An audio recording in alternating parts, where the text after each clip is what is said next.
How about that?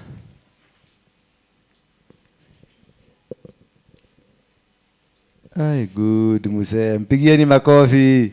Amechukua. Huyu mzee nilimwambia atapona. Alikuwa hawezi kuchukua kitu, alikuwa nakula hivi kama kanini. Na mzee ukuje nitakupatia shilingi yako. Ile pesa nitakupatia. Leo nitakupatia. Uende ukaanzishe biashara. Huyu mzee anataka tusimame naye kama wewe ni mfanyabiashara. Kuja. Kama wewe ni mfanyabiashara, you want to support him. I'm supporting him with a capital ya 10,000 today. So if you want to support him, no, usiende through him, come through me. Kama uko na shilingi yako 500 ungetaka tumuongezee, huyu mzee mkono yake imekaa hivyo. Zamani nimefurahi kuona amechukua, maana anakulaga hivi na mdomo. Hapo ndio hebu inua mkono yako hivi. Hebu shika mdomo. Hawezi fikisha hapo.